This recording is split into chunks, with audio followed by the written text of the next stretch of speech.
So what we're going to practice this evening is a kind of meditation you can do all the time, even when you're active, even when you're out there in the world, in the middle of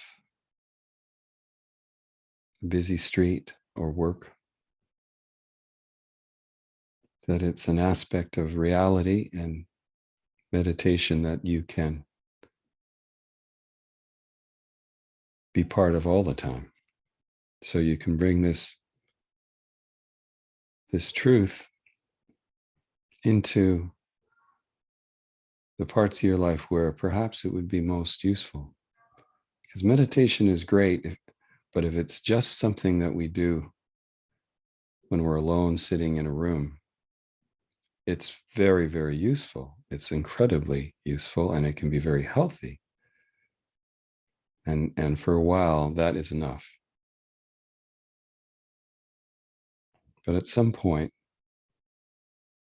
what we experience through meditation is something we want to actually know as our reality. The peace, the stillness, the happiness, the joy, the clarity. These are things that we want to have become more of our permanent reality. So that's what we're going to explore tonight. And if that's what you and your heart perhaps have been just sensing that's available somewhere, or you've been experiencing some of that, but you're just wondering how to have that be more all the time, or something you can find, something that you can come back to, something that becomes a growing sense of embrace of the universe, of a deeper love within your life and a deeper peace. So we're going to start just by where we are, sitting where you are or lying where you are, and just becoming aware of the body. And often it's helpful to start just at the feet, just becoming aware of any sensations there, whether there's any stiffness or soreness if you were walking or standing. So just becoming aware of the sensations and not trying to change anything, but just allowing whatever experience is there. Just being aware of it, resting with it. So by resting, it just means to kind of remove the conscious doer, that egoic part that's always kind of judging and saying, I like this, I don't like that. So we're just going to take the critic, rest with the critic, let the critic relax, and just rest with whatever the experience is. So just feeling the feet and moving up the legs to the calf muscles. Again, just being aware of sensation or anything that's there. And to the knees, up your legs and thighs, your hips, lower back, stomach. Just seeing what's there. Sometimes there's a little bit of a sensation in the stomach, maybe a fluttering or some digestive thing from something you ate. So just allowing whatever's there, just becoming aware of it.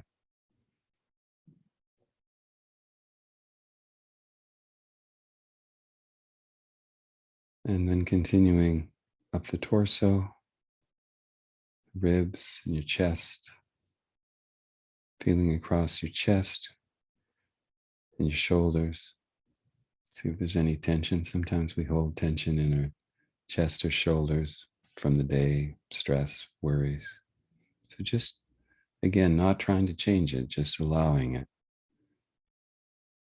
embracing it in that sense, just becoming aware.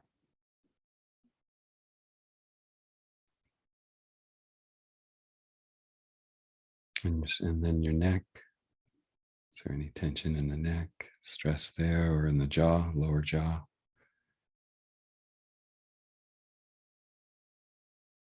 Sometimes we hold our cheeks or our jaw can be tight. We hold tension sometimes. Stressful day, or we've had to hold back some things we've been thinking or didn't we wanted to say, but it wasn't the right place. And so it's like the body wants to speak. So we actually mentally are stopping the words from coming out, and we clench the jaw, sometimes in the face. So just being aware of that, if there's any tension there, sensations. And then the temples, the forehead.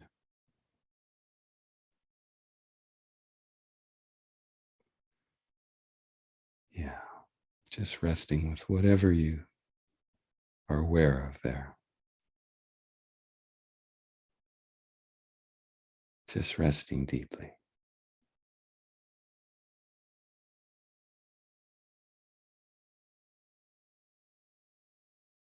And now we continue to be aware. We take a little bit of almost like a step back from the body. We're still aware of the body, but we're now aware of awareness itself. So the awareness that you were experiencing the body with is now aware of itself as awareness.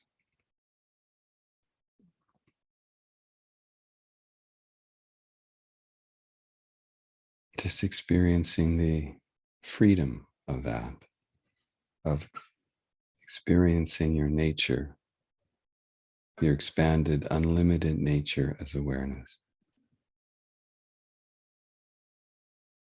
Feel yourself in a very relaxed way, just expanding effortlessly, or being aware of the expansion of your nature as awareness, not limited by the body, not limited by the room, not limited by the building you're in or the town. And just as we experience that, investigate and see, is there any limit, any boundary or limitation to your nature as awareness? Does it end anywhere? Are there any edges to it? Or is it in fact unbounded and limitless, infinite? If you can find no limitation to yourself as awareness, then you are limitless.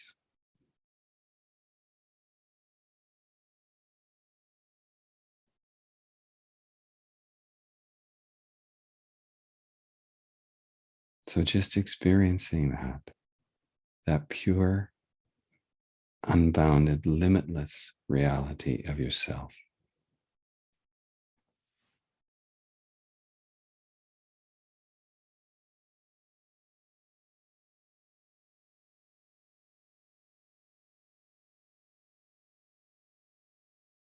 And be aware of objects in the room. You can open your eyes if you want to see them or if you feel them, and explore them as well as awareness. Is there any limit to you as awareness as that object, as that room? Or are you in fact everything? You as awareness, that you are the infinite, unbroken stillness that is or appears as everything, as this body, the body that you normally refer to as yours, that appears as the room, that appears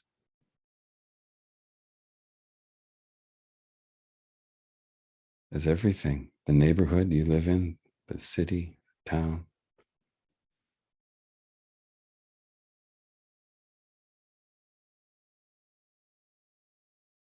Just experiencing that absolute infinity of your nature, unbroken stillness,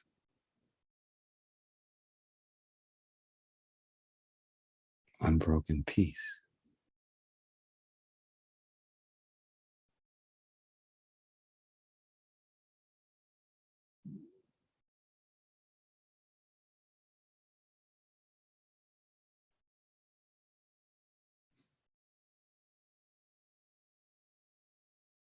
And in that infinity,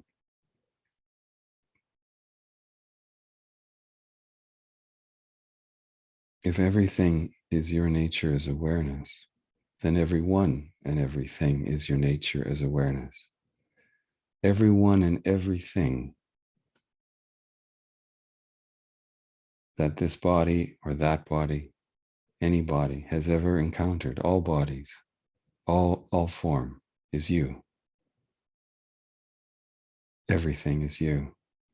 This voice that is being listened to is yours. This form that is speaking is you, speaking to itself.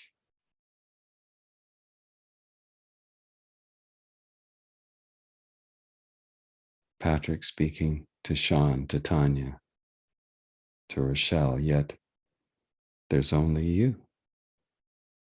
Just these forms appearing in you, these different faces of you relating to yourself for the sheer joy and fun of being here.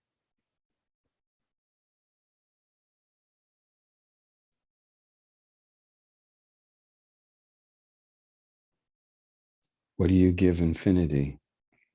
What do you give the awareness that has everything? You give it limitation. You give it different forms of itself to play with, to talk to look at, to love, to experience, to relate to. And this is what you've done.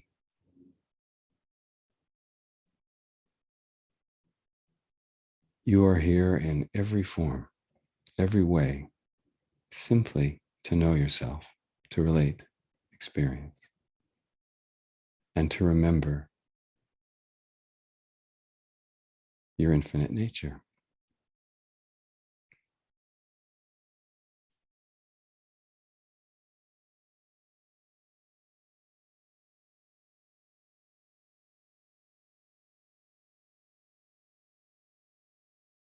So that is true. And all of this is you appearing and playing in these different forms, in these different places, in these different worlds.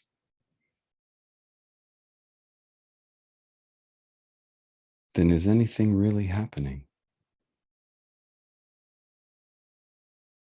Is there really any separate being here?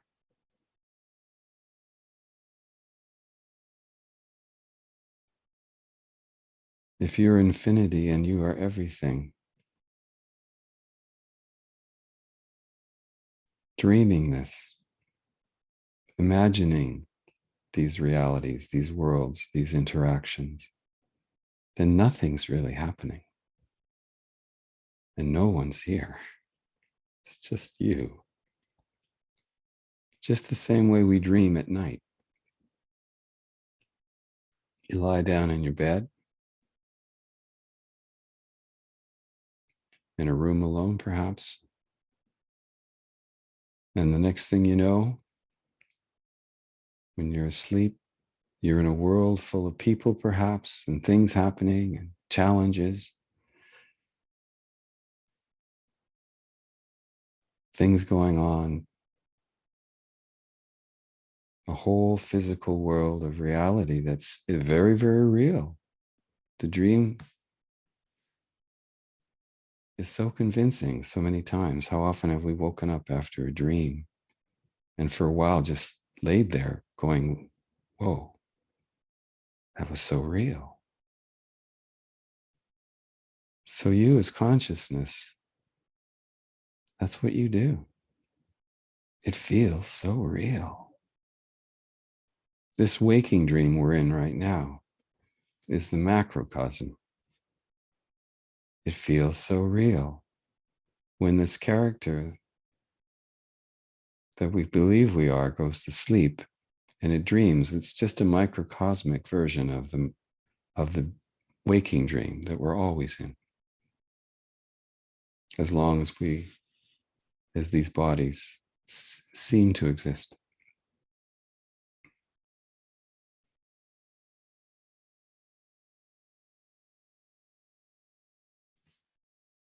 But you are the love, the infinite awareness that exists before the body, during the body, and after the body. It all is a dream inside you. These lives are a dream inside you. Compared to your nature's infinity, they're just a blink of an eye. You're eternal. You're infinite. And the body that we have been trained to think is us, it's just here for a little while. It's just a ride. It's a beautiful ride.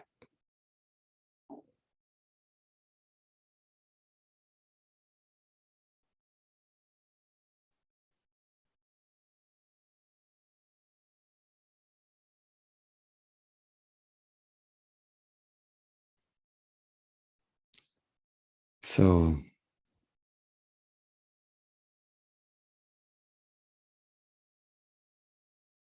as we relax into that peace, knowing that we are that infinite, eternal reality, the question arises, why can life be so challenging at times?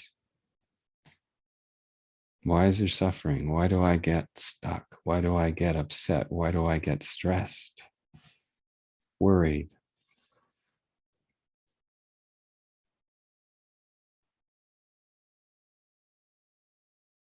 And how can I remember this peace? How can I take this meditation into the life, into this lived existence? If we think of these bodies, these body minds as avatars in a virtual reality or game, the challenge is, how do we play the game, experience what these avatars experience without getting so caught up or so lost, let's say, in the experience that we forget who we are. We forget our larger nature. We forget we created the game, that we're not just this avatar, that this avatar is awareness as well. It's an aspect of us, but that we're much more than this.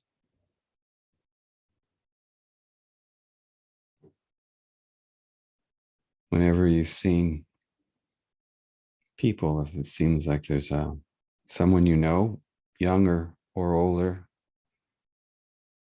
or some teacher or person that seems like things don't really bother them that much. They just roll with the punches and they seem like there's a kind of a calm there. It usually is reflective of an understanding, a realization, a recognition, a deep understanding, an experience of that expanded reality, of that true nature.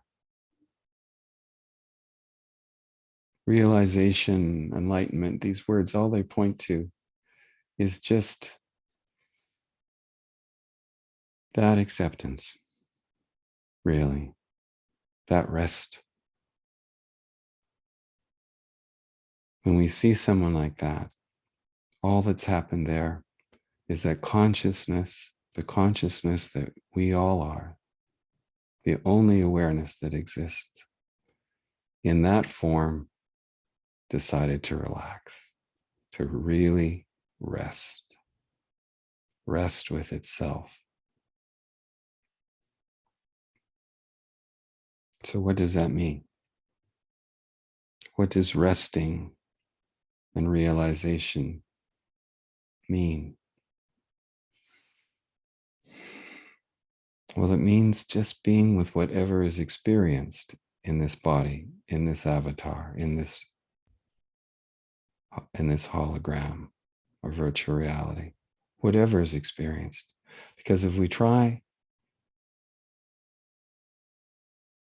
to force ourselves to feel peaceful and to shut out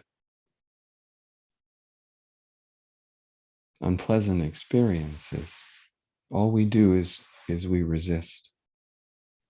And resistance sticks to us. When we resist something, we become it. All the ego is a collection of resistances.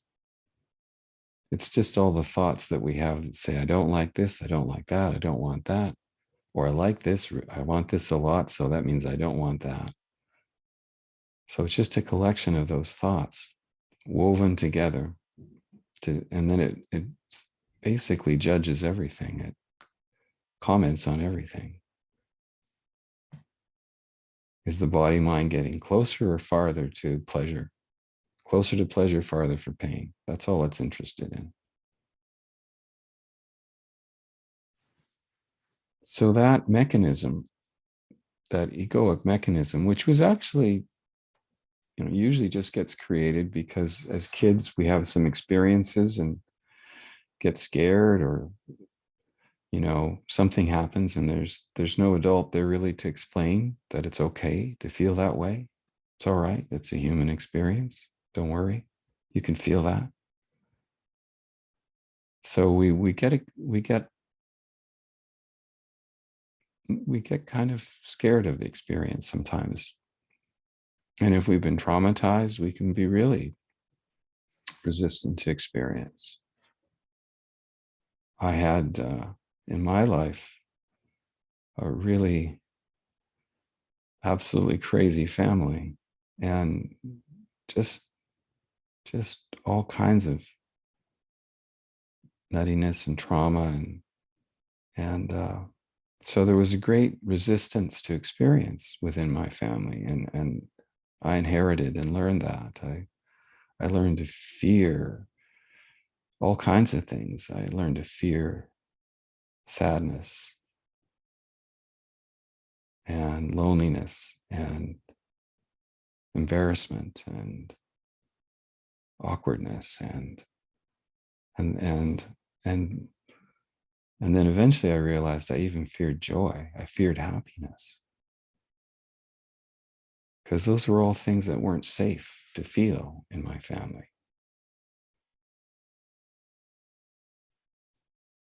So I grew up learning to avoid them without even realizing it, really. I thought I was actually going for happiness. I really thought, this thing or this job or this sports accomplishment or this relationship or this trip, this is going to make me happy.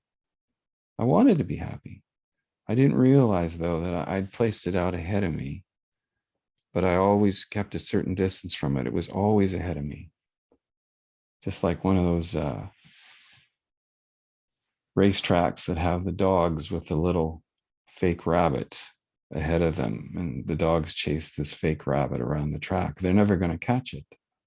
I was never going to catch happiness the way I was going. Impossible. Because I was afraid of it.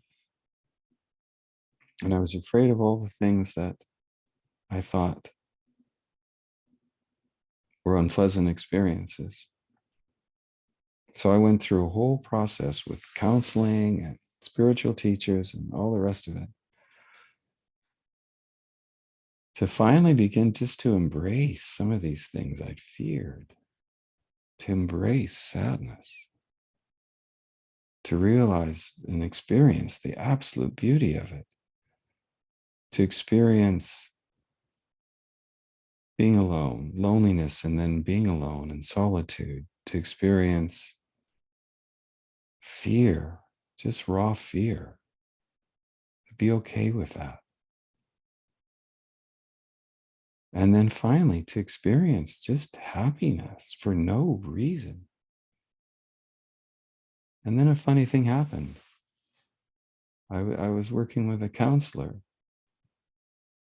at that time, and I wasn't really looking for spiritual guidance. I was just looking for happiness. But as I just actually relaxed and accepted these feelings, not indulged them, not kind of told a story about them, but just let them be there, let them kind of come in and out of my consciousness, let them do what they wanted to do, not manage them, not manipulate myself. Just as I let them be,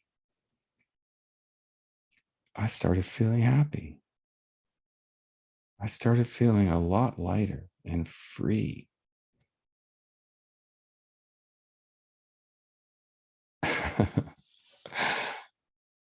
And then I really started experiencing consciousness. I started experiencing my deeper, our deeper reality is awareness. I had an awakening, kind of blew the doors off my reality. I saw division with my eyes, but I didn't feel any division between things. Everything was this unbroken reality. Everything was peace. Even someone screaming at me, I just felt the peace. It's like, here you go. Peace is screaming. Peace is playing angry, you know? And then I went to India and just wanted to understand that more. And that deepened there. And I came back. I thought, man, that's it. Home run. I'm here. I'm good. I'm happy. Mission accomplished. And that lasted for a few months. And then one day I walked out of my house and I saw a neighbor I hadn't seen for a while. And I couldn't remember their name. And the fact I couldn't remember their name absolutely just blew me out of that state of peace and awareness. I got so anxious, I thought, damn, they're looking at me like they know me and I don't even know who they are. And I don't know what anything is. And they're looking disappointed and they're looking like, what's wrong with you? And so I was absolutely shocked out of that awareness.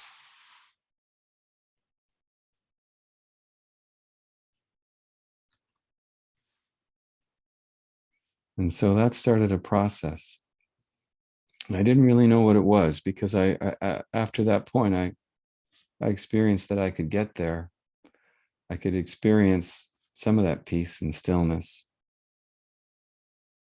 in meditation, but I was having trouble experiencing it around other people and life. Things could throw me off. And then I went to see a teacher by the name of Adyashanti. Maybe some of you know him. Amazing, wonderful, beautiful, beautiful, beautiful expression of the divine of us as awareness. And he explained it. He said, you know what? He said, awakening is the free movie. Everybody gets that. If you understand what I'm talking about now, you've already had that experience. You've had an awakening. That's the entrance exam. You qualified. But now the course starts. Now you're in university. And that's called embodiment.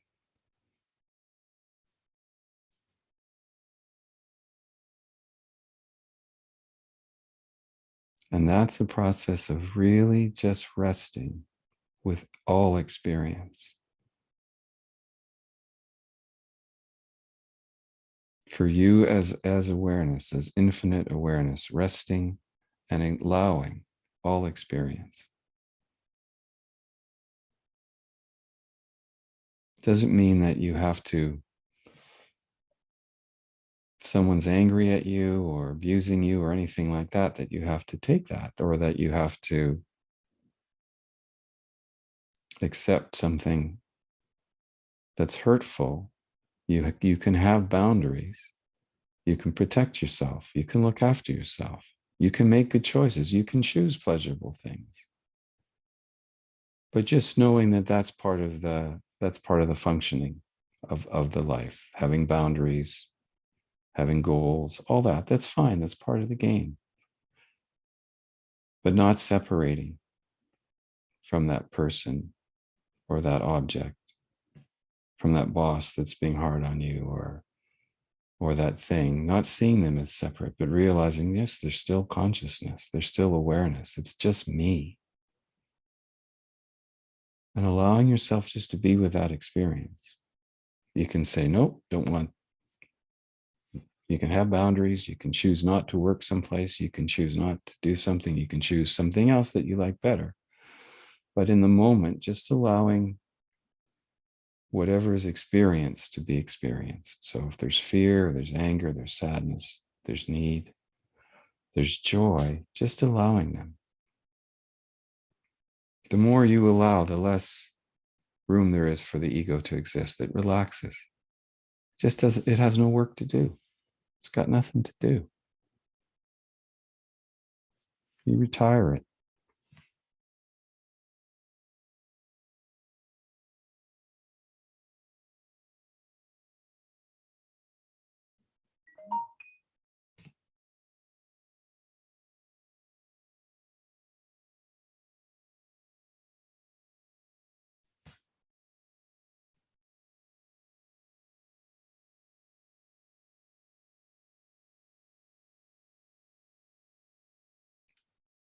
So just this moment,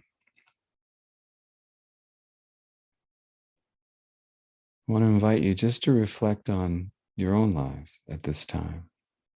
And just see what experiences are there where there may be some resistance to something that may be going on, something that's happening in your life. Maybe it's something really good. Maybe it's something really positive, and you're not sure if you should allow it or experience it fully. Or maybe it's some apprehension or anxiety or fear or sadness. Maybe you lost someone. Maybe you're missing someone. Maybe you're not sure what to do. Maybe it's confusion. Whatever that is, just in this moment, just allowing it to be there. Allowing whatever experience is there to be there. Imagining yourself as just like a mother holding a child, embracing that child, whatever that experience is, whether it's fear or joy or loneliness, sadness, whatever it is, anger, just holding it like a mother holding a child, embracing a child, gently, ever so gently.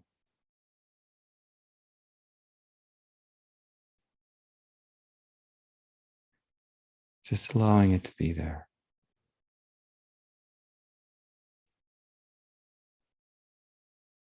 You can endure it. You can experience it. Sometimes we feel like I can't handle that feeling. It's too much. Well, I'm here to tell you, you can. You are the infinite awareness. It's all happening inside you. It's all appearing inside you. This whole movie is yours. There's nothing you can't handle. It's just a thought sometimes. You know, we couldn't endure a feeling when we were a child sometimes. Sadness was debilitating. We would have not wanted to live if we were in a tough situation or a scary situation. So we had to shut it down. But you don't need to anymore. So whatever it is, you can handle it.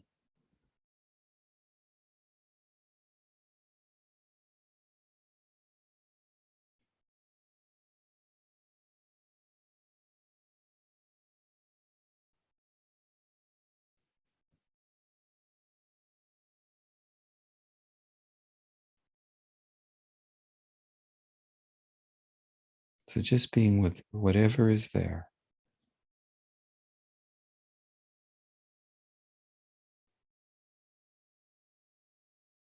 Knowing that your nature is that unbounded, unbroken awareness and happiness that is holding that experience.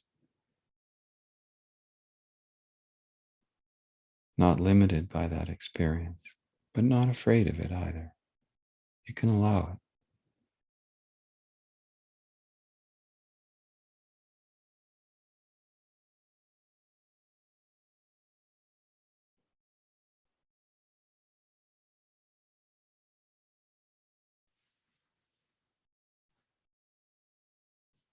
So if anybody wants to ask a question or share an experience, I would be more than happy to talk to. I'd love to hear about it, and we can explore it and explore it for the group. So if you feel like asking a question, just go to the reaction button on the bottom right of the Zoom screen and just left click it and click raise hand.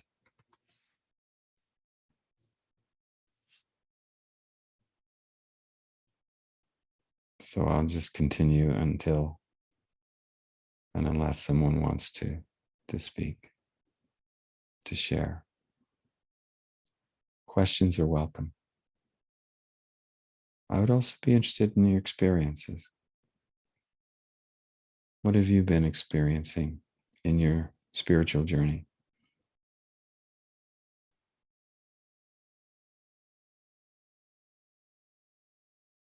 Where does your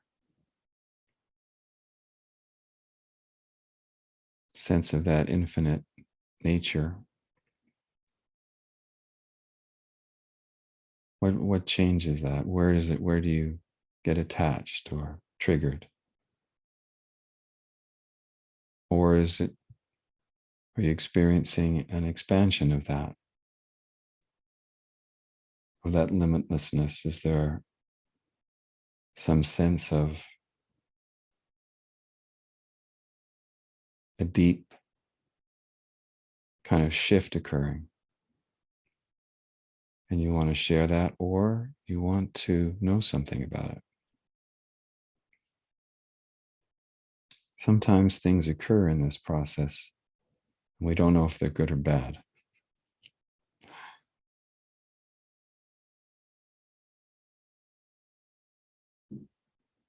One thing I spoke about last week that a few people remarked on after that seemed to resonate with them was just about the nature of happiness.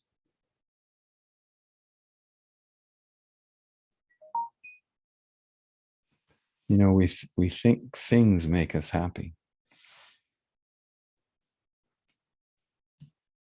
Other people or money or pleasurable experiences or travel or some activity, a nice place, some experience.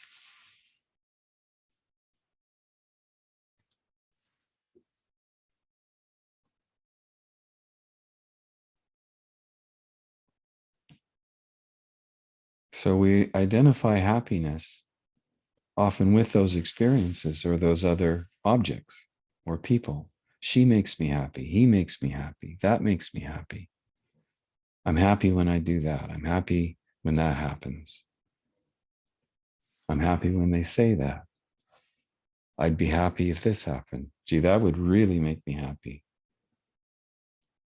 So happiness becomes very conditional, attached to things, attached to experiences and people.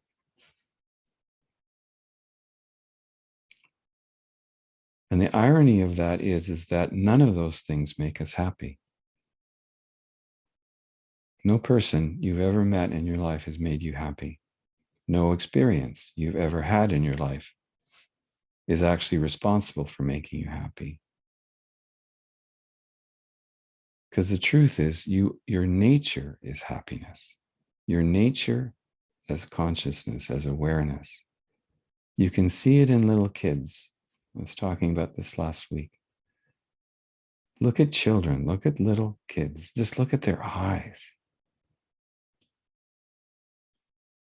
Just look at the immense life force there, the joy, how they love to play, just the sheer happiness. They're so much closer at that age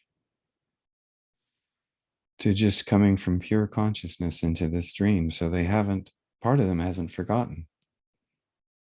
And that's why we see that immense happiness. It's just happiness expressing itself in form. But as kids, we're told, well, don't do this, don't do that. Oh, you're bad, you're good. If you want mommy to love you, you need to do this, need to be a good boy, a good girl, need to get a good grade. So happiness, we're told it's conditional, but it isn't happiness. It's just approval and pleasure. And so what we do unconsciously is because we're told, don't be so happy. I remember as a kid being told, what are you so happy about? Don't be so damn happy. So I guess I thought they must be right. I better stop being so happy. And so we learn just to chain this down, to restrict ourselves. We don't even realize we're doing it after a while that we've done it. So we've taken that happiness, that amazing bird,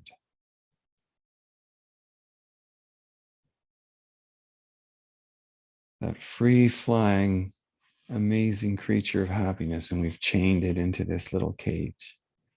And we only let it out when something happens that we believe will make us happy.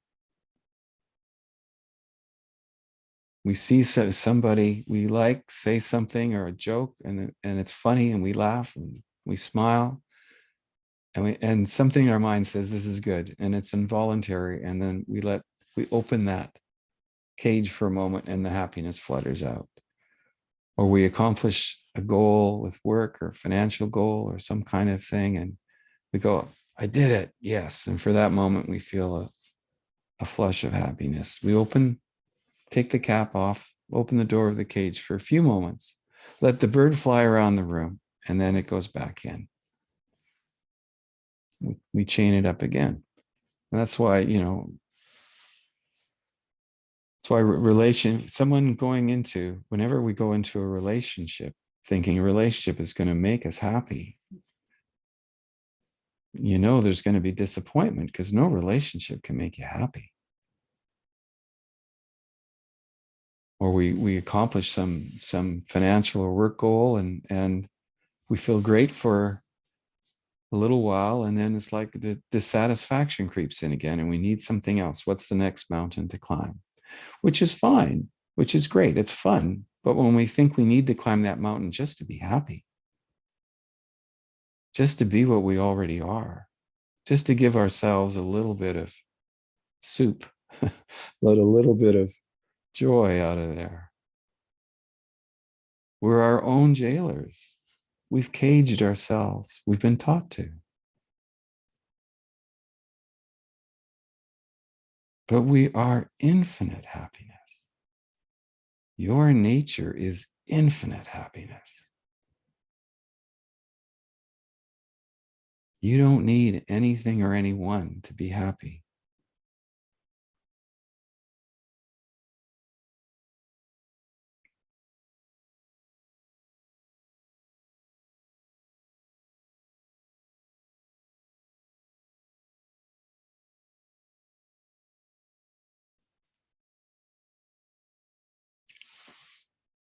And when we rest, when we accept and allow experience, when we rest with whatever is occurring,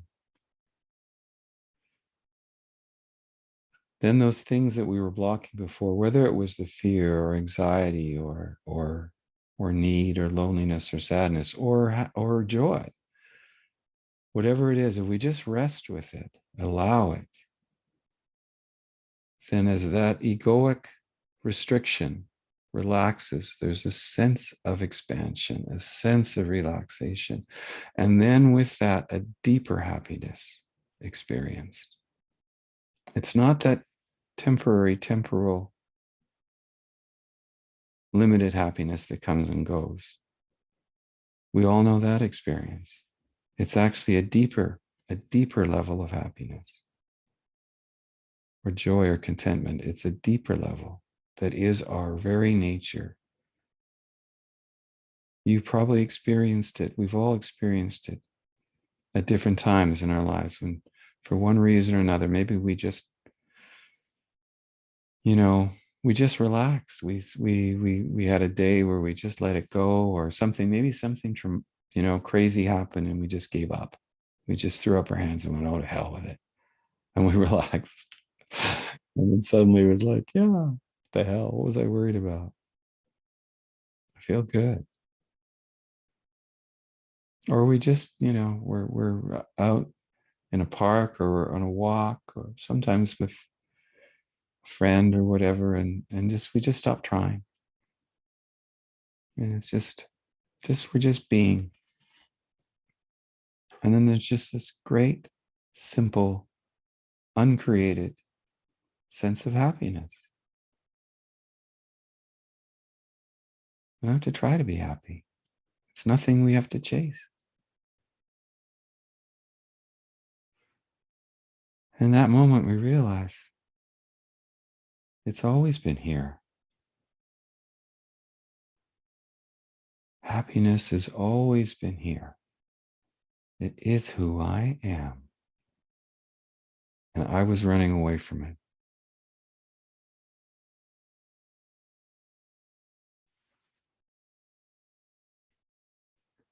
Rochelle, do you want to unmute your microphone?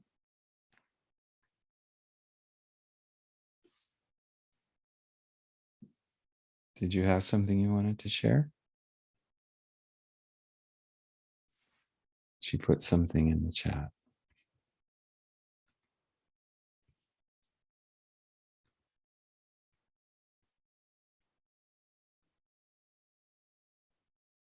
Hmm.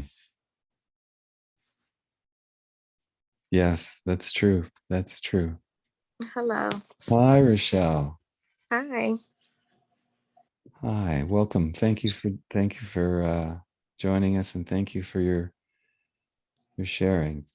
I was just reading what you said. Can you tell us a bit of what you're experiencing? Yes, I was saying that I am experiencing confusion most days recently, and I just try to deal with that. When I think I am.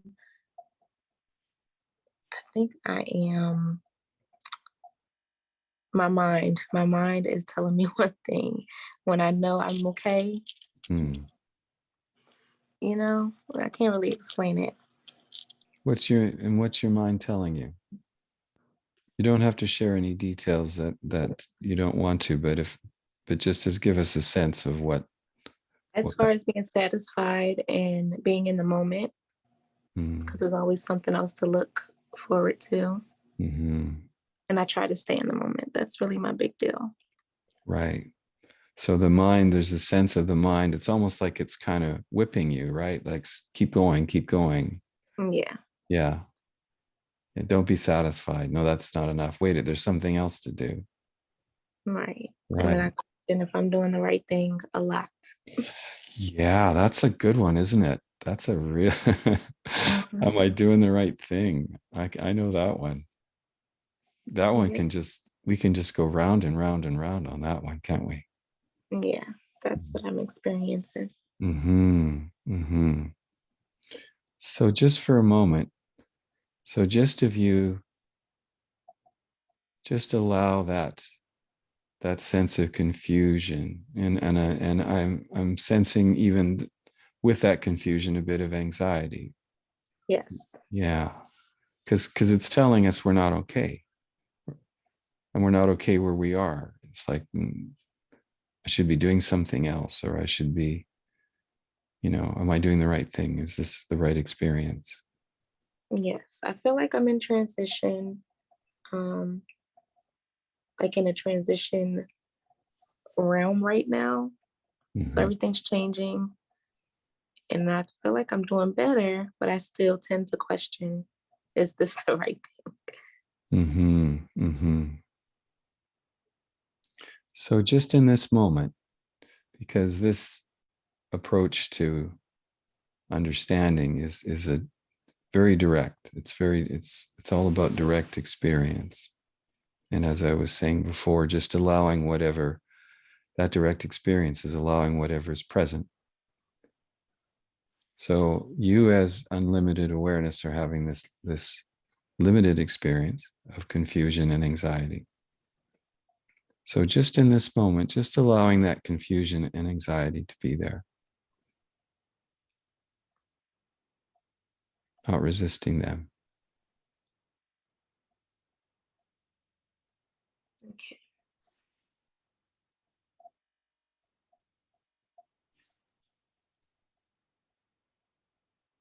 And you may not like how they feel in the body and the mind too, right? No, Yeah, I don't like how confusion feels in the mind. no, I didn't. Yeah, because it feels like the mind's busy and it's spinning and stuff. And so for me, when that comes up, I'm kind of I'm resisting kind of the feeling of the confusion and the feeling of the anxiety. So just allow in this moment, just allow those experiences. Okay, confusion feels like it's spinning. Anxiety, where do you feel the anxiety in the body, for instance? I in my brain. Okay. Okay. Yeah, Do you feel it anywhere else? If you just investigate and just kind of very gently scan through the body and just see, is there any other sensations there associated with that? I do. My body feels heavy. Okay. So just yeah. So just rest with that heaviness. Don't resist it. Just allowing the heaviness.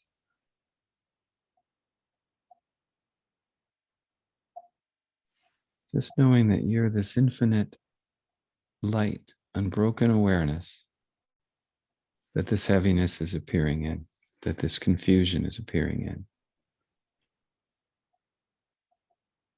Just letting them be there.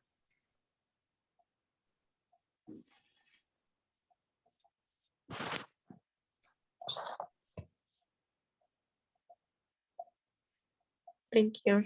How does that feel? This feels good to just sit. Can you tell us more? So as you sit with it and just allow it, what do you experience?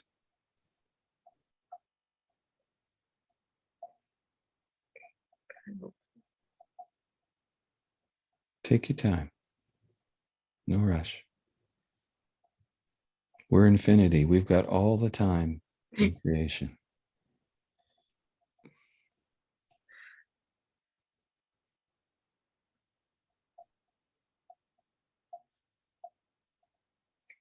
Just allowing that heaviness, whatever's there.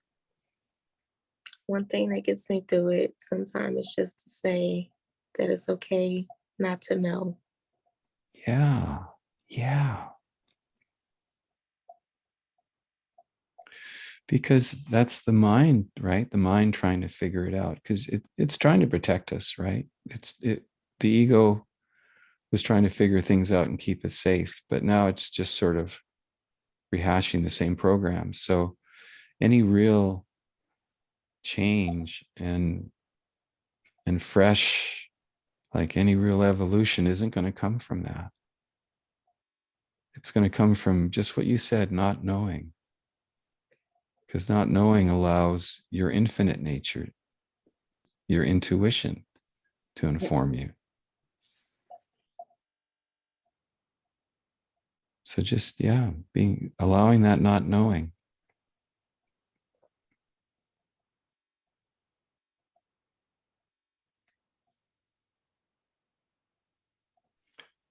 Years ago, I did this workshop, and they gave assignments to everybody in the workshop. And mine was to say, duh, I don't know. To anything anybody asked me, I had to say that, duh, I don't know. And it drove me crazy because I felt like I had to know, like my brain, like my conditioning was I had to know. I came from an environment growing up where, like, not having an answer for things was dangerous. So you had to know. And so doing this assignment in this workshop of not knowing, of just saying I don't know, I hated it at first. And then I started noticing a strange thing happening, and that is that the more I did it, the lighter I felt. I started really getting into it. I thought, you know what? This feels great when I don't have to know everything, when I don't need to have an answer. I'm kind of, it took all the responsibility away and it took all the pressure away. It's like, okay, let's see where life takes me. Let's see what intuition comes up.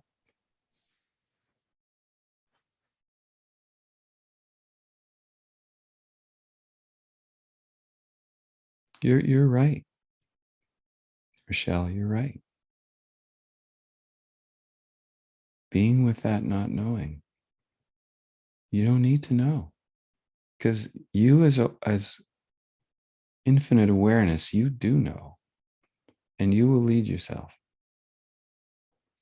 You already are guiding yourself to the next thing and the next thing that it wants to experience through that form. And when a thought or an awareness or an idea needs to come, it will pop into the brain. The brain doesn't, scientists realize this now. Brain doesn't originate thought, it's a receiver. Not all science, but branches of science are beginning to realize the brain isn't a generator of thought, it's a receiver. The thought's coming from somewhere else. It's coming from awareness. And then the synapses fire. A thought occurs in the brain, and we think, I just had a thought. No, we did. It came from somewhere else, from your larger awareness.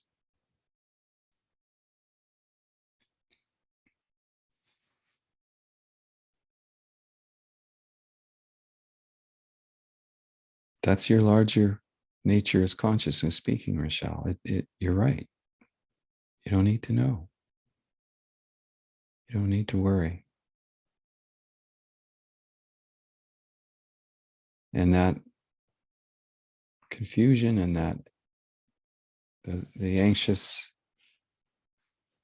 thing, you don't need to resist that either. Don't need to fight anything. Just let it be.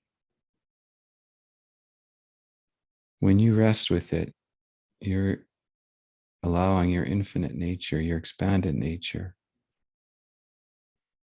just to be with the experience.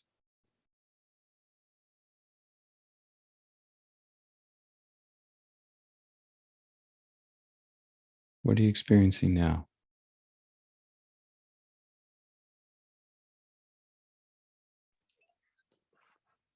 I would say I feel lighter because I've talked about it. Yeah. But it hits you in waves.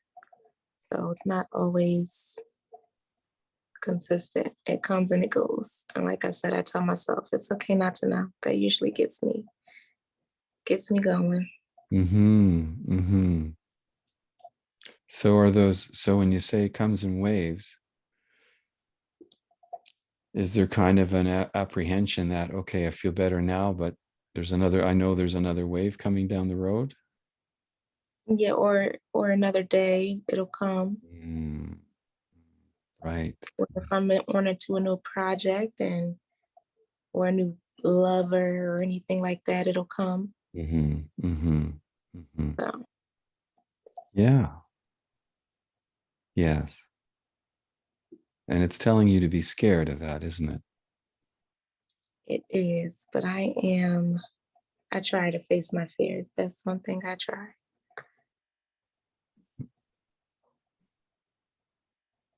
It tries to hold me back.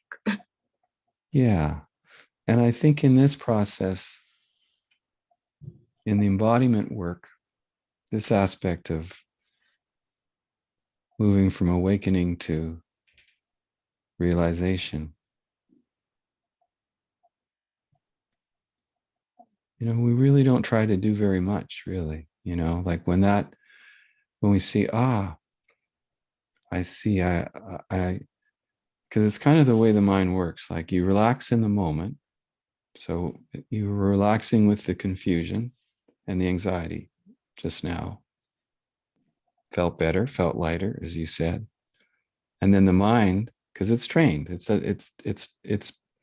been trained to think this relaxation, this happiness isn't safe, right? So it actually thinks it's doing you a favor.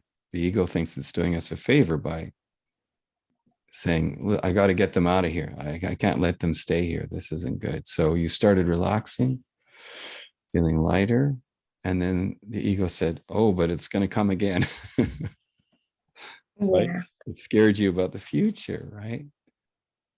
Yeah. So relax with that too. Rest with that too. That so when that anxiety comes up about the future, right?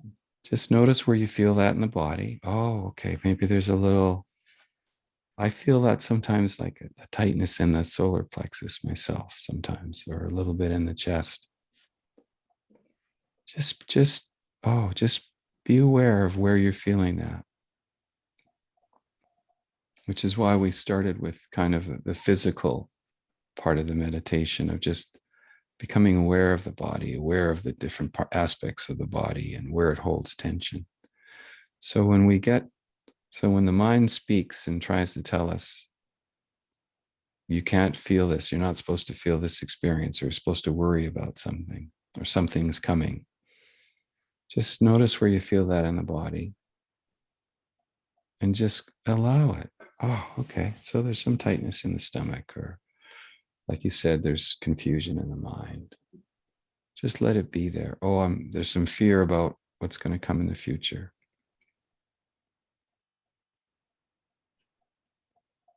Accept that too. Knowing that you are your infinite awareness. There's no future. There's no past.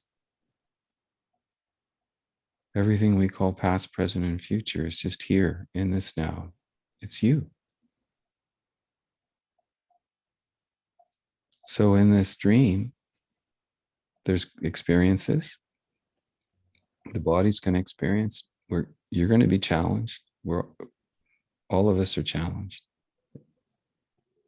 Things will come up. But the more you rest with them, the more you allow, have your boundaries, protect yourself, do what you need to in the moment physically, but allow the experience. Wow, that was scary. Or, oh, that felt great. Or, oh, man, if you lost somebody, or sadness, or whatever, just allow it in the moment. The more we rest with it, you can feel it, right? When you rest, it's like it just relaxes, because the opposite is to resist. And that's that constriction. That's that sense of ego and tightening us into this little ball. But when we rest, just allow something that's kind of like it just relaxes. And then there's, whoa, like right here in the body, there can be tension, there can be stress, there can be fear, there can be confusion. Yet all of infinity is experiencing that at rest. And so it's okay. It doesn't need to change.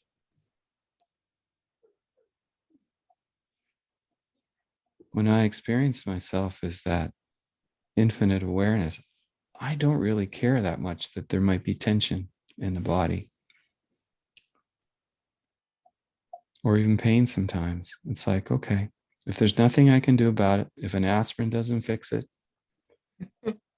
you know, if I try, I'll do whatever sensibly I can. But if you can, there's nothing you can do. Sometimes we have chronic pain. If we just rest with it, it just, it's like it turns down the channel a little bit, turns down the volume.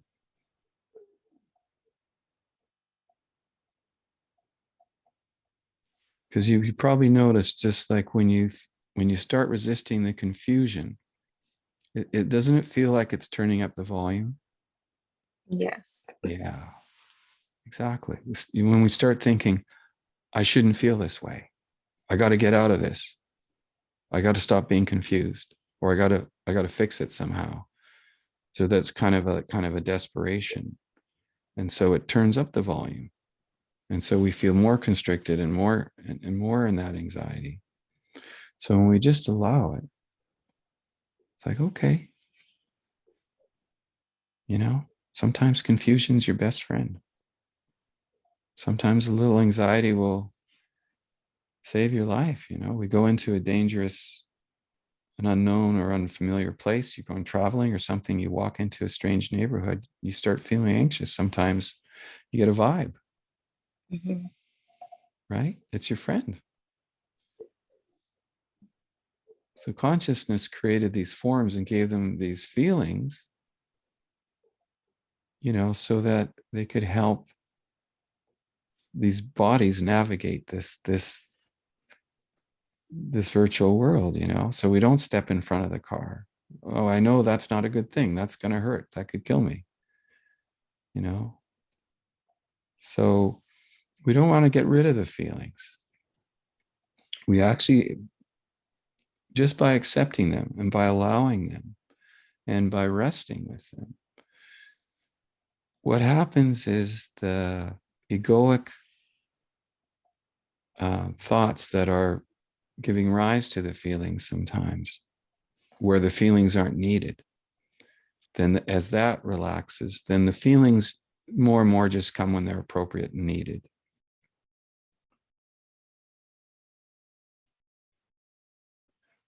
Psychology's discovered that most of what anxiety is,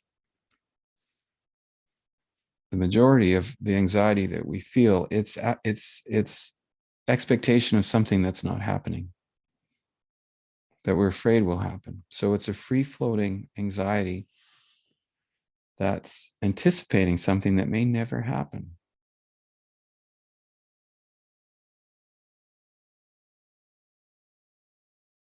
So when we rest with the experience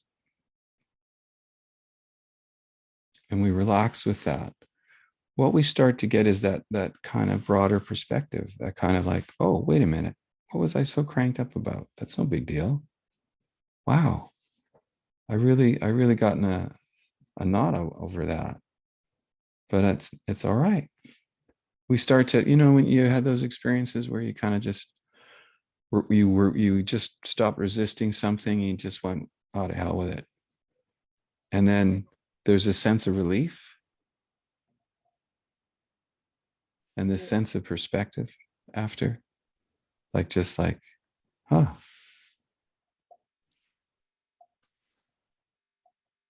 I remember when I was a teenager, I was like, I don't know why, I don't know where I got this, but I was so afraid to have my nose broken.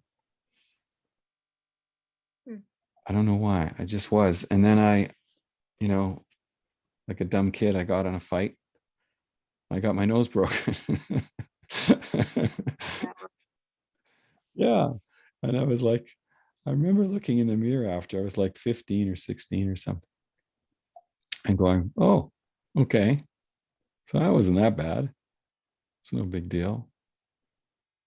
But it kind of terrified me before. I don't know why.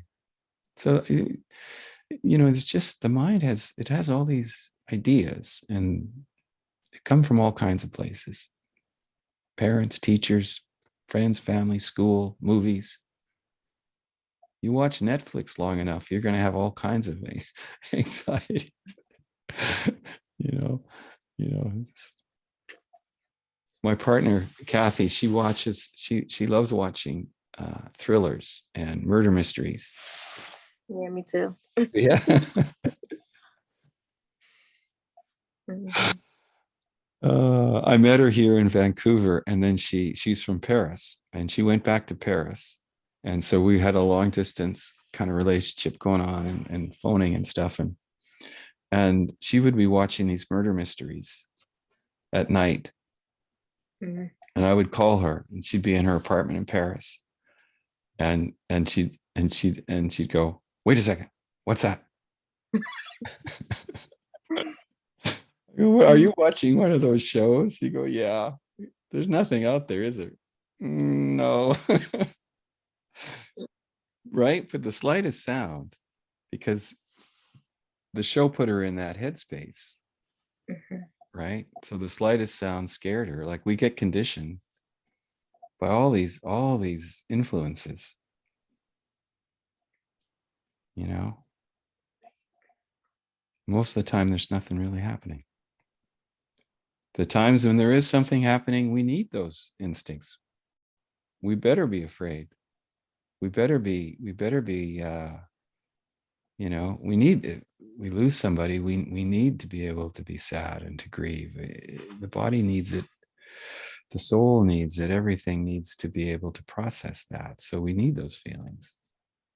But a lot of the time, probably, yeah, maybe most of the time, depending, they're just attached to thoughts that are about something that isn't going on.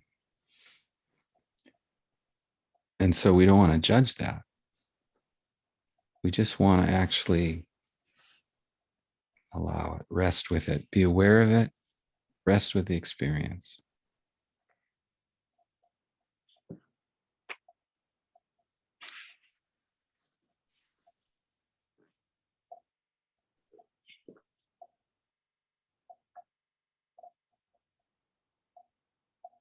It's quite amazing, actually. When you think about our infinite nature as awareness,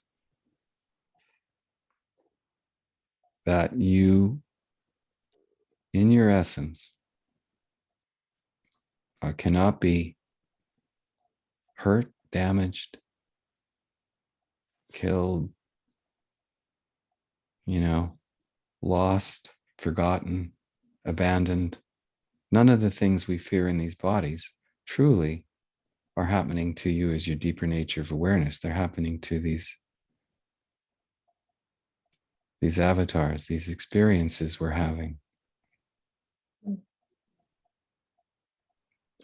But that's why we're here, to have them too, right?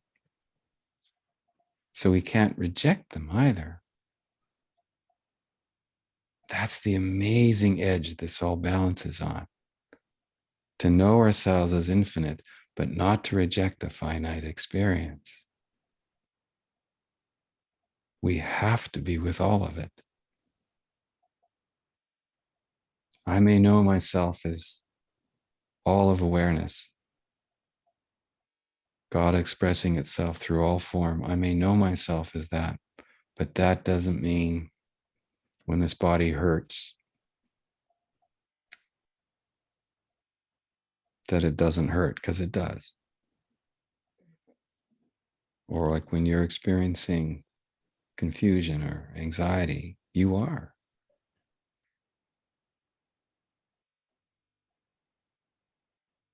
There was a book someone wrote once called You Can't Get There From Here.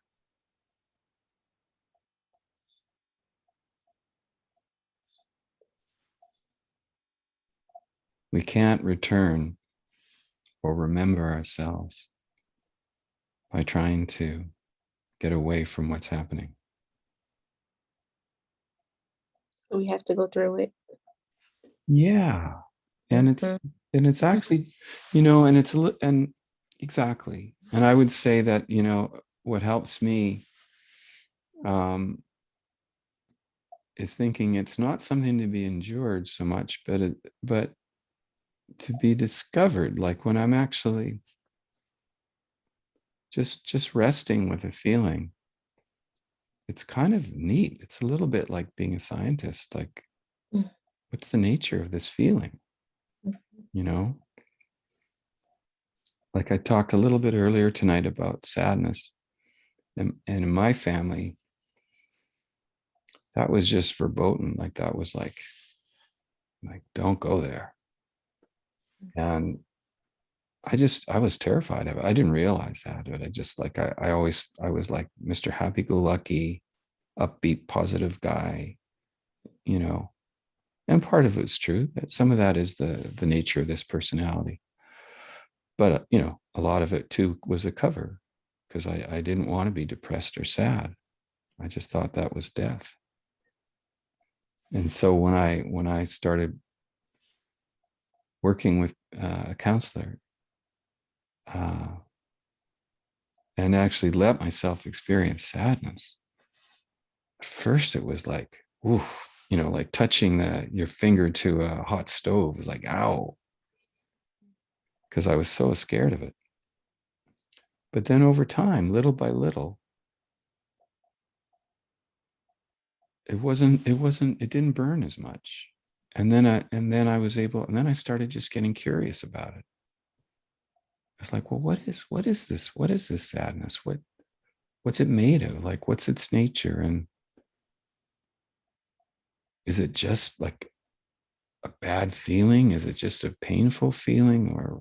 And then I began to realize, no, wow, sadness is so rich.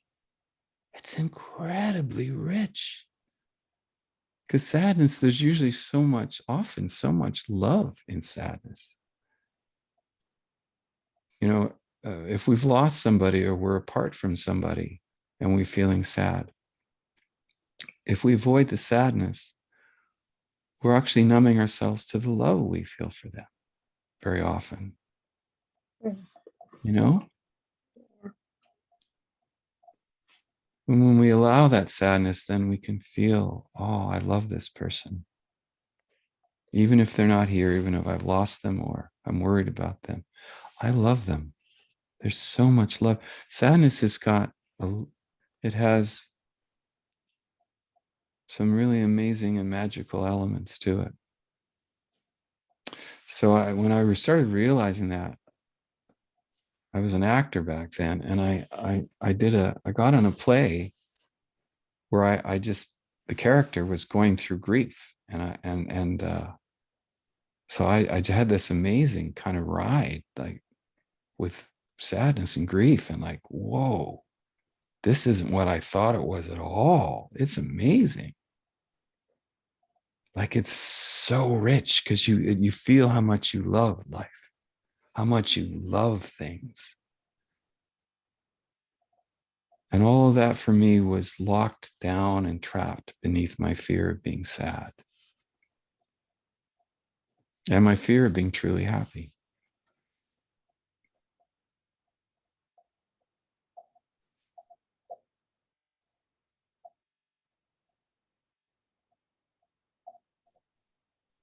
It's just amazing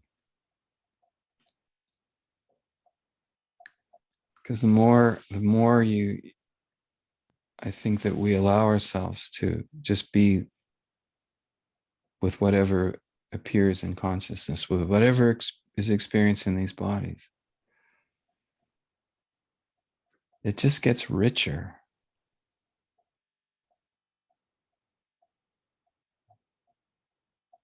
We just realize we have nothing to fear, even fear. We're not even afraid of fear. Okay. Oh, that scared the hell out of me. Okay.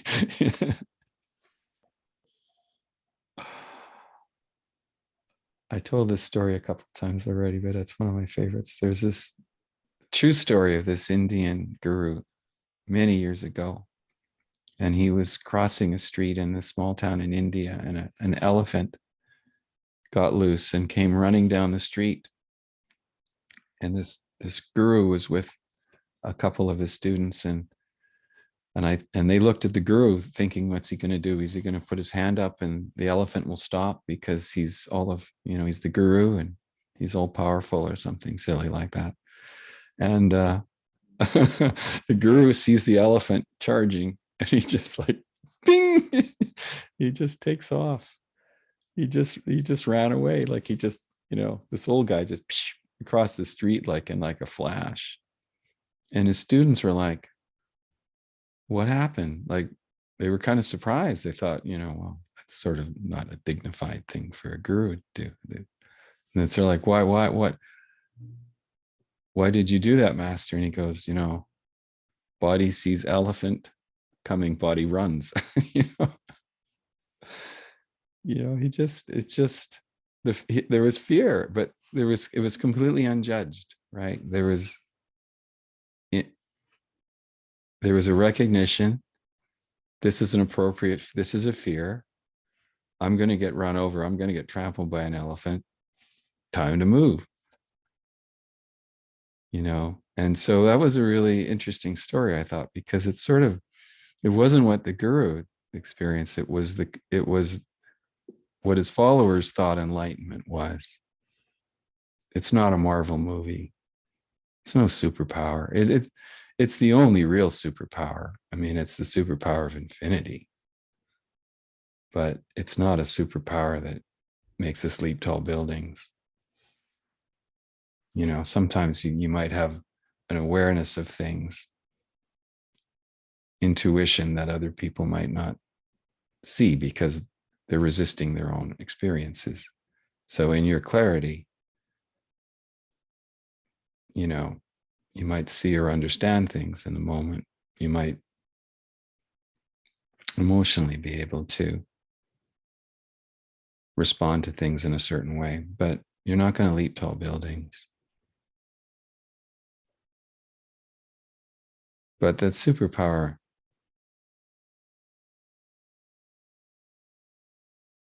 really the heart of it is being happiness, because I think in that realization, you become happiness. Not become, you are happiness. You just realize your happiness. And so with that,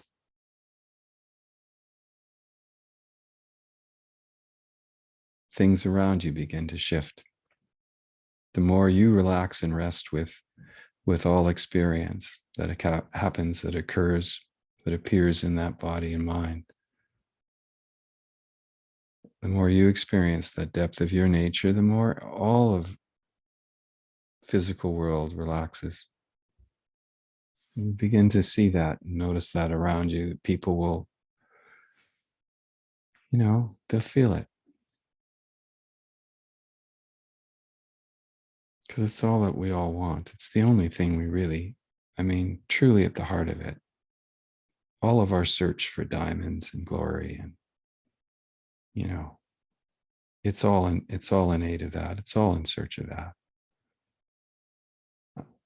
And as consciousness, we love experiencing all the flavors of that. It's amazing to have a relationship and to love someone and to hold them and to care and to love other people and to have a goal and a career or to do something we enjoy. Those are all amazing, and they're amazing. And we're here for that too. But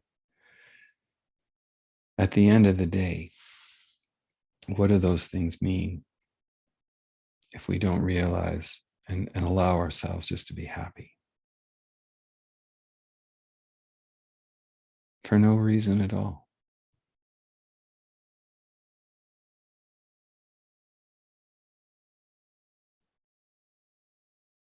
Because you don't need a reason.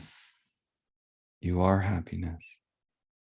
You don't need a reason. And the more you can experience relaxing with all experience and just allowing yourself to expand and let it be. Let whatever occurs here, just let it be. Float through life with this experience bubbling inside of you, whatever it's feeling. The more you allow that, then the less that happiness that is your nature is screened. You just remove the distraction. And the distraction was never the experience. There's nothing wrong with the experience. The distraction was just resisting it.